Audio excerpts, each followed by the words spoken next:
আজকে আমরা দল ছাড়া কেউই চলতে পারি না। কি বলেন, কথা ঠিক কিনা? একজনের আমলি করা লাগবে, একজনের বিএনপি করা লাগবে, এমনি করে দলের কথায় 3.5 বড়িরা কুরবানি দেওয়া লাগবে। এই দল আপনার কত বড় শত্রু আমি আপনাকে 2-1 মিনিটে বোঝানোর চেষ্টা করে। এবার বাংলাদেশের ভিতরে পরিবার পরিকল্পনা নামক একটি সংস্থা আছে কি নাই? কি বলেন, আছে কি নাই?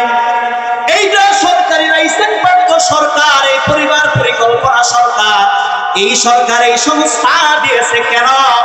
এবার আপনি যখন নাকি আপনার মায়ের রেহেম মোবারকের ভিতরে আসছেন, আপনার মায়ের কানে কানে বাড়িয়ে বাড়িয়ে যাইয়া আপনার মাকে বলছে, এ মা, তোমার তো আরো 2টা সন্তান আছে, ছেলে হোক চাই মেয়ে হোক, কয়টা হইলেই যথেষ্ট। জোরে কোন কয়টা? তোমার তো 2টা আছে, 3 নম্বরটা দরকার নাই। বিনা টাকায় এলো তোমার এই বাচ্চাটা নষ্ট করিয়া দে, এমন সাথের মানুষ দেশের ভিতরে আছে কিনা? এই নেতাই তোমাকে নষ্ট করতে চাচ্ছে, দুনিয়াতে আসতে দেয় নাই এই নেতায়। যেই নেতার পিছনে 3.5 বড়ি আজকে দিয়া দিলাম, খুব ভালো করে বোঝার চেষ্টা করেন। এবার আমার আল্লাহ ওই সময় জায়গার ভিতরে বসে রয় নাই, জিব্রাইলকে ডাক দিয়া কয়, জিব্রাইল আর বসিয়া থাকিস না, ওই আমার বান্দিকে কুমন্ত্রণা দেয়, আমার এই করিমরে দুনিয়া আসতে দিবে না, আমার এই বান্দারে যাইয়া কুপরামর্শ দেয়, কয় আমার বান্দাকে নষ্ট করে ফেলতাম। জিব্রাইল যা যাইয়া ওই মায়ের কানের ভিতরে সুন্দর করে মুখটা লাগাইয়া বলে দে, মা এই সন্তানটারে নষ্ট করিস না, বড় হলে এই সন্তানটা তোমার ভবিষ্যতে আসবে, তোমার কাছে লাগবে। এই কথা বলতে বলতে 5 মাস কেটে যায়। কয় মাস? ধরে বলেন, কয় মাস? 5 মাস যখন নাকি কেটে যায়, মায়ের রেহেম মোবারকটা একটু বড় হয়ে যায়। আশপাশের চাষিরা দেখে, চেটিরা দেখে, কত মানুষ দেখে, হাই কি শুরু করছো তোমার 5টা, আবার এইটা আমরা কি শুরু করছো? এই জাতীয় কথা বলার মতো মানুষ আছে কিনা? মার মনটা নষ্ট হয়ে যায়, মা লজ্জিত হয়ে যায়, সমাজে বাইরে হইতে পারে না। না না না, তখন আমার আল্লাহ ডাক দিয়া কয়, জিবরাইল আর বসিয়া দেই করা, আমার হাজার হাজার মায়ের ভিতরে একটু মায়া মায়ের হৃদয়ের ভিতরে লাগাইয়া দে। জিবরাইল মায়ের হৃদয়ের ভিতরে যখন লাগাইয়া দেয়, মা আর আপনাকে নষ্ট করে না, দুনিয়ার ভিতরে মা আনার জন্য আস্তে আস্তে চেষ্টা করে। এবার খুব ভালো করে বোঝার চেষ্টা করে, রোলেক্স গার্মেন্টসের ভাই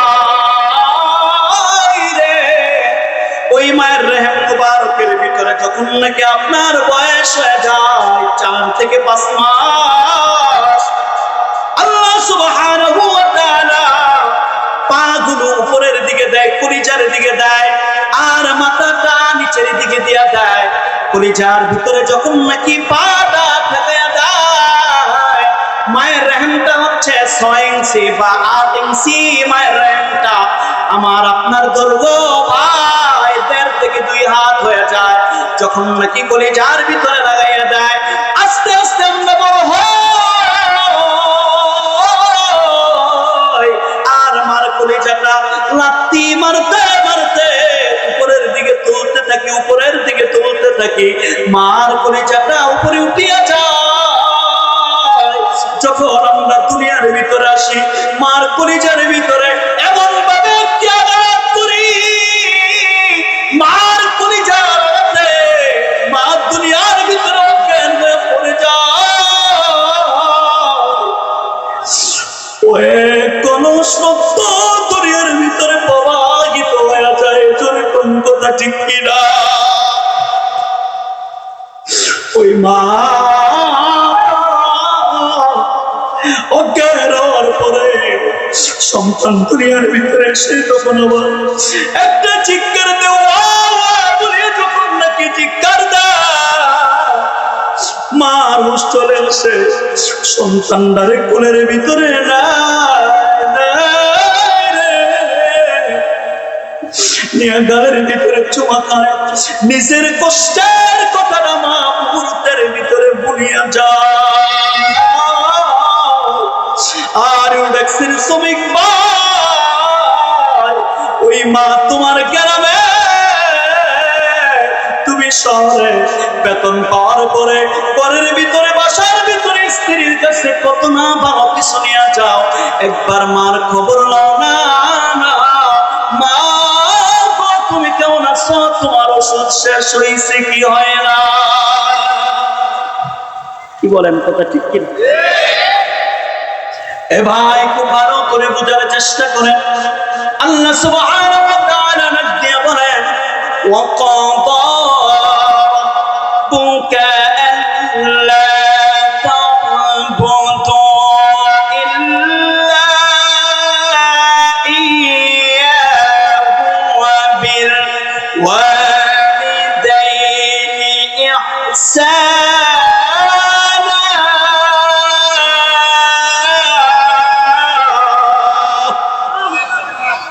আল্লাহ সুবহানাহু ওয়া তাআলা ডাকতে বলে, বান্দা তুই আমার ইবাদত কর, আমার ইবাদতের পরে যার সঙ্গে ভালো আচরণ করবা সে কে?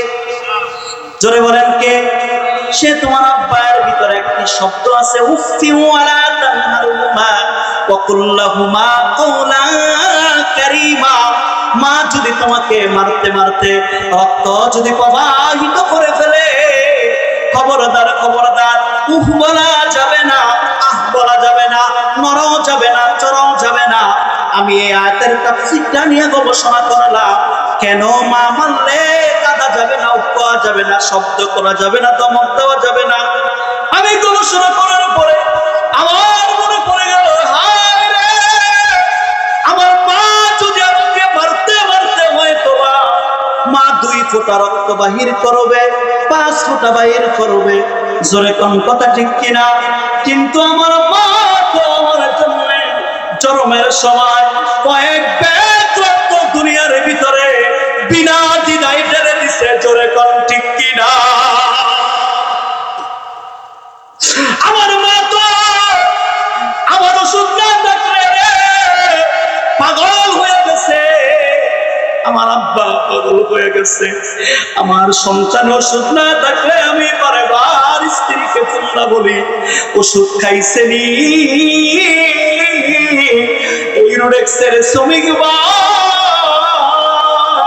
গোপালপুরা যশোর বৃদ্ধ মাকে রেখে আসো, সন্ধ্যার পর একটু ফোন দিতে পারো না? মা তুমি ওষুধ খাইছো নি?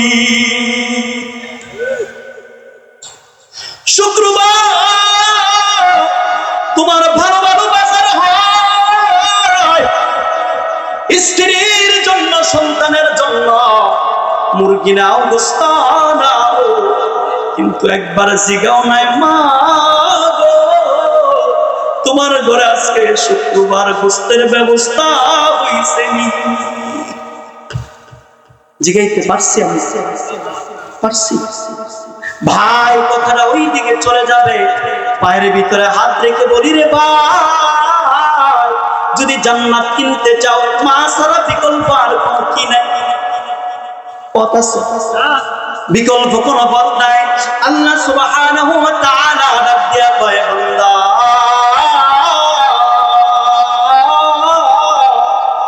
ওই জায়গার ভিতরে আমি আল্লাহ ওই মায়ের কলিজার ভিতরে মায়া লাগাইছি, দুনিয়ার কেউ লাগাই না। এখন তোমার 3.5 বডি হয়ে গেছে, এখন তুমি শিক্ষিত হয়ে গেছো, তুমি বুদ্ধিমতী হয়ে গেছো, তুমি শিক্ষিত, তুমি গুণবতী হয়ে গেছো। বলেন তো দেখি, সব কিছু বানাইছে কে? এখন শিক্ষিত হওয়ার পরে তোমাকে কিনতে চায়, ওই কিনতে চায়, তোমাকে এই নেতায় টানে, ওই নেতায় টানে, কিন্তু আমার আল্লাহ সুবহানাহু ওয়া তাআলা ডাক দিয়া কয়, বান্দা হাইয়া আলাস সালাহ।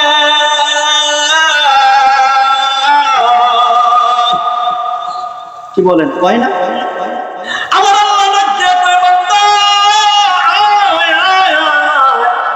এই 3.5 বডিটা লইয়া যেই কপালটা তোর কোনো কামে লাগে না, কপাল বানাইছে একমাত্র কার জন্য? সরে কর।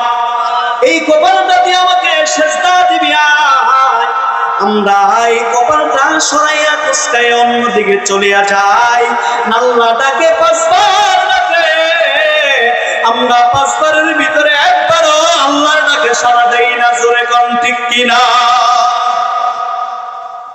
এই জন্য আমার আল্লাহ কষ্ট পায় ডাক দিয়া কয়, ইন্নাল ইনসানা লিরাব্বিহি লাকানুত। বান্দা তোর মতো নিমো খারাপ আর কি কেউই, কি বলেন আছে? এই বান্দা, হাত তোর কাছে লাগবে, পা তোর কাছে লাগবে, সব তোমার কাছে লাগবে, কপালটা তোমার কাছে লাগবে না। কপালটা একমাত্র হবে কার জন্য? জোরে কর। কিন্তু আমাদের দেশের ভিতরে এমন কিছু মানুষ আছে, এই কপালটা দিয়া মাজারে সেজদা আর পীরের পায়ে সেজদা আছে কিনা? আমার আল্লাহ এই জন্যই কষ্ট পায় না দিয়া কয়, তোর মতো কপাল পুরা আর তোর মতো জানোয়ার এই পৃথিবীর ভিতরে নাই। কপালের মালিক আমি আল্লাহ। আমার পায়ে সেজদা না দিয়া তোর পীর বাবার পায়ে সেজদা দেয়। মনে রাখিস, লা তুশরিক বিল্লাহ, এর নাম শিরিক। আর ইন্না শিরকা লাযুলমুন আযীম, শিরিক হচ্ছে সবচাইতে বড় জুলুম। জোরে কোন ঠিক কিনা? আবার এই 3.5 বডি লইয়া একদল আছে মন্দিরের ভিতরে যাইয়া যাইয়া ভোট কালেকশনের এমন কিছু পাবলিক আছে কিনা? আমার আল্লাহ ডাক দিয়া বলেন, আল্লাহু লা ইলাহা ইল্লা হুয়াল হাইয়ুল কাইয়্যুম।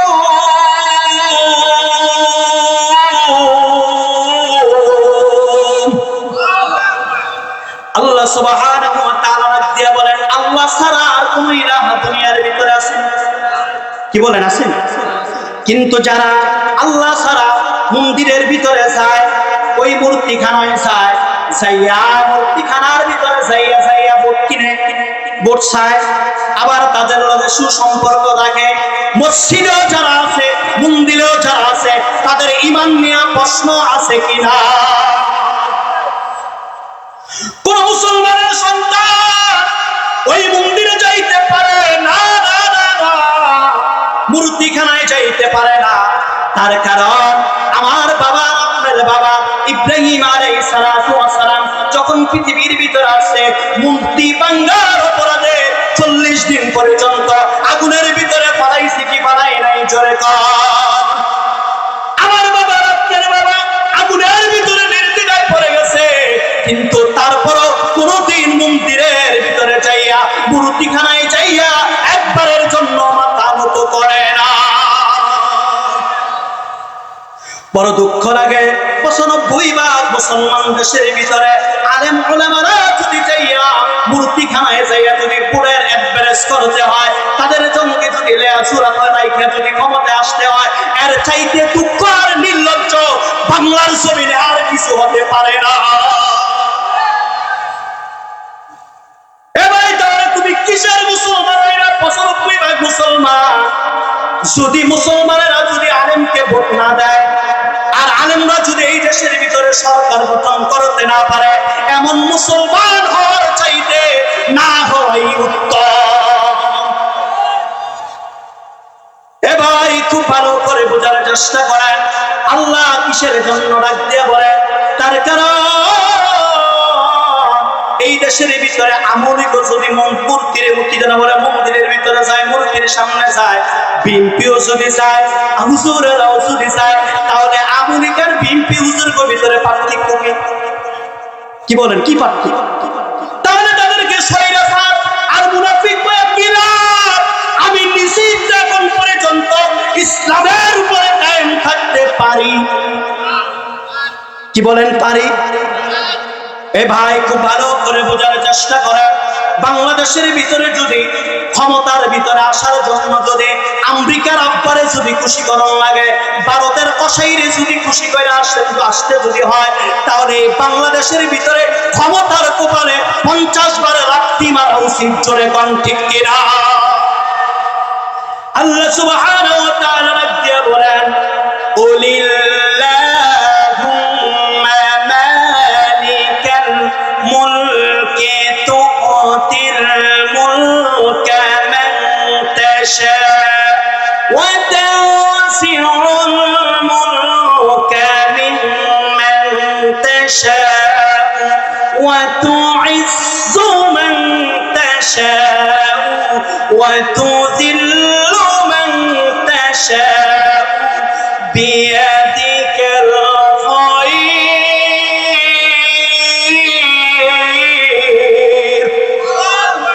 এই মুলকের মালিক কে?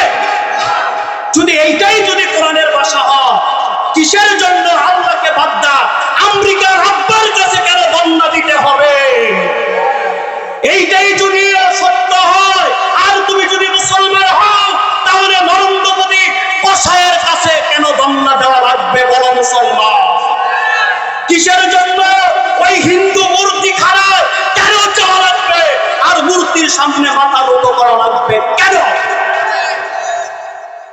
আল্লাহ যদি ইজ্জতের মালিক হয়, এরপরে আল্লাহ কি বলে শোনেন, ইন্নাদ-দীনা ইনদাল্লাহিল ইসলাম।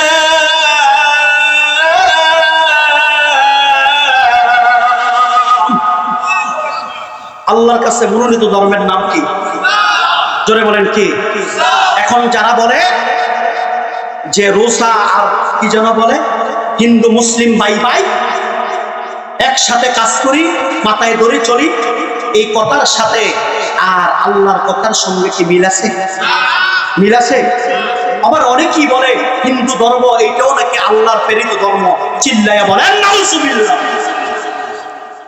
হিন্দু ধর্ম, ইহুদি ধর্ম, খ্রিস্টান ধর্ম, বৌদ্ধ ধর্ম একটাও আল্লাহর প্রেরিত কোন ধর্ম। এখন বলতে পারেন মুসা নবীর ধর্ম কি? মুসা নবীর ধর্ম ইসলাম। ইব্রাহিম নবীর ধর্ম কি? ইসলাম। যারা লা ইলাহা ইল্লাল্লাহ বলছে তারাই কি? জোরে বলেন তারাই কি? আল্লাহর কাছে একটাই ধর্ম, এর নাম ইসলাম। ব্যতিক্রম কোন ধর্ম পৃথিবীর ভিতরে না। আল্লাহ সুবহানাহু ওয়া তাআলা বলেন, ইয়া আইয়ুহাল্লাযীনা আমানু লা তাত্তাখিযুল ইয়াহুদা ওয়ান-নাসারা বা'দুহুম আউলিয়াউ বা'দ। আল্লাহু আকবার। কি কয় আল্লাহ? আল্লাহ বলেন, ইয়া আইয়ুহাল্লাযীনা আমানু, হে ঈমানদারেরা, লা তাত্তাখিযুল ইয়াহুদা ওয়ান নাসারা, ইহুদি খ্রিস্টান যারা রয়েছে, ইহুদি খ্রিস্টান বিধর্মী যারা রয়েছে, ইয়াহুদা ওয়ান নাসারা বা'দুহুম আউলিয়াউ বা'দ, তারা ভাই হতে পারে না, তারা নেতা হইতে পারে। তাদেরকে নেতা বানাইও না, ভাই বানাইও না, অভিভাবক বানাইও না। আজকে যারা মূল হিন্দুকে যারা নমিনেশন দেয়, তারা এই দেশের মুসলমানদের নেতা হিন্দুকে বানাইতে চায়। জোরে কোন কথা ঠিক কিনা? তাদের সঙ্গে ইসলামের কোন সম্পর্ক হতে পারে না। চিল্লায় কোন ঠিক কিনা? আমি বাঁচবো না মরবো তা আমার কোনো দুঃখ নাই, তার কারণ আল্লাহ কয় হিন্দু বিধর্মী মুসলমানের নেতা হইতে পারে না। সারা নমিনেশন হিন্দুকে দিয়েছে, নিঃসন্দেহে তারা মুসলমানের নেতা হিন্দুকে বানাইতে চায়, এরা কোনোদিন মুসলমান হতে পারে না।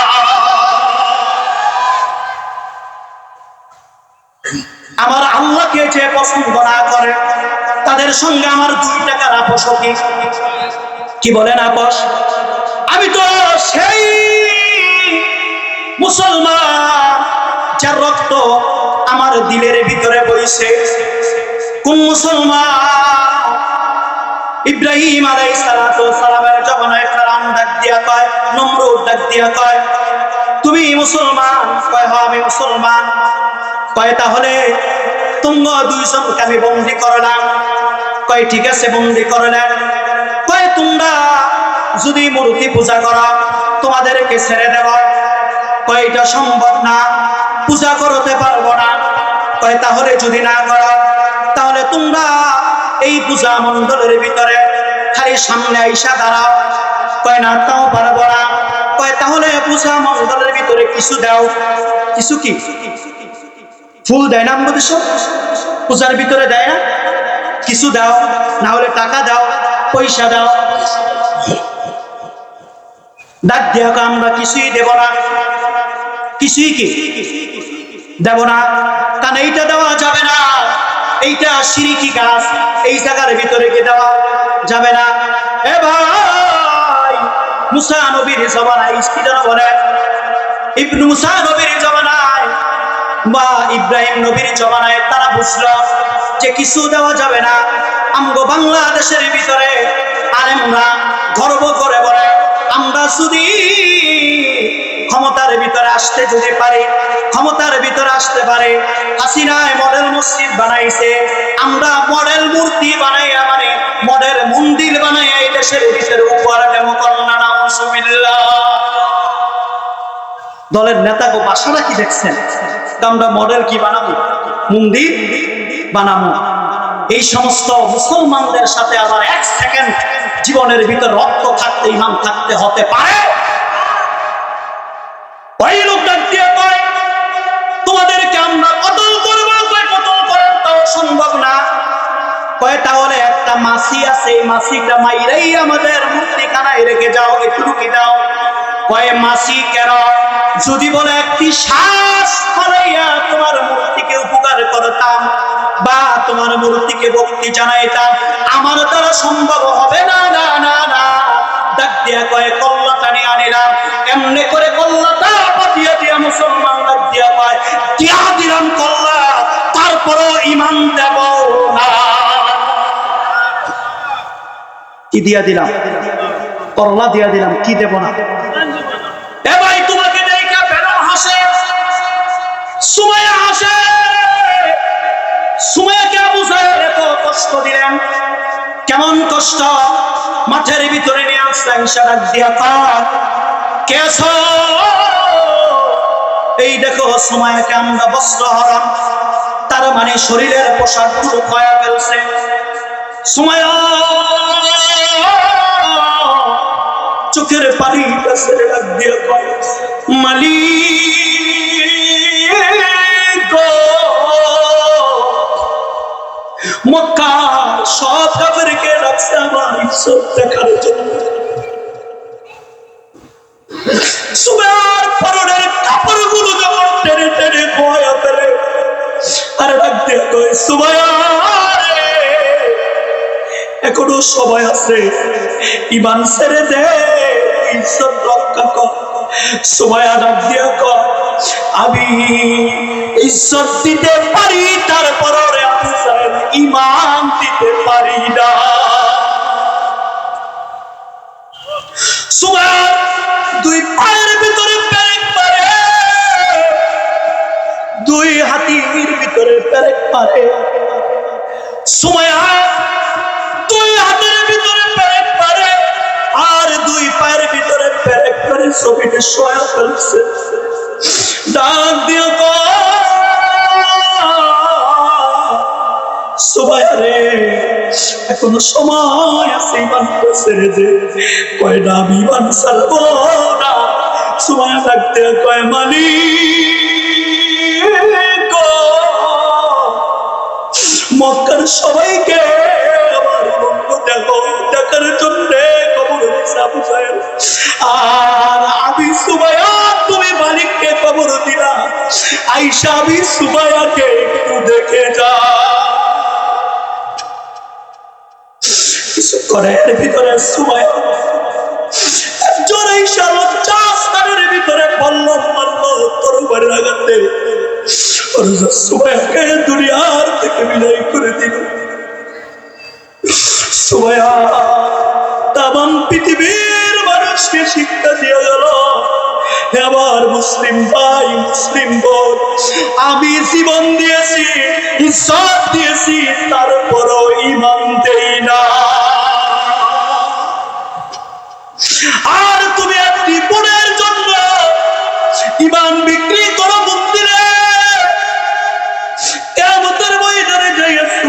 সামনে দাঁড়াইয়া কি জবাব দিবা? একটু হিসাব মিলে কবরে যাই। তুমি যখন মন্দিরে যাও, আমার আল্লাহ ডাক দিয়া কয়, এই রুডেক্সের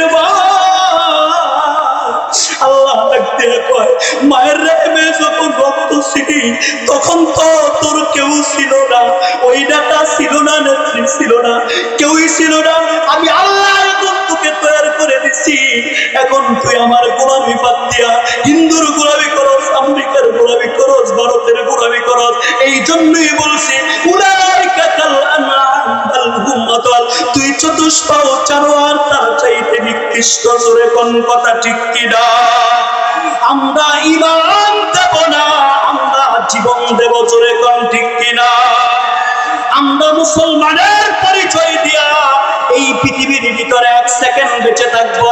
কোন বিধর্মীর কাছে মুসলমানের মাথা নত করে 1 সেকেন্ড বাঁচতে রাজি না। কোন মুসলমান, কোন ইহুদি এবং খ্রিস্টান বিধর্মীর কাছে ভিক্ষা দিয়া ক্ষমতার ভিতরে আসতে রাজি না। আল্লাহ কবুল করুক। সবাই বলি আমিন। আসসালামু আলাইকুম ওয়া রাহমাতুল্লাহি ওয়া বারাকাতুহু।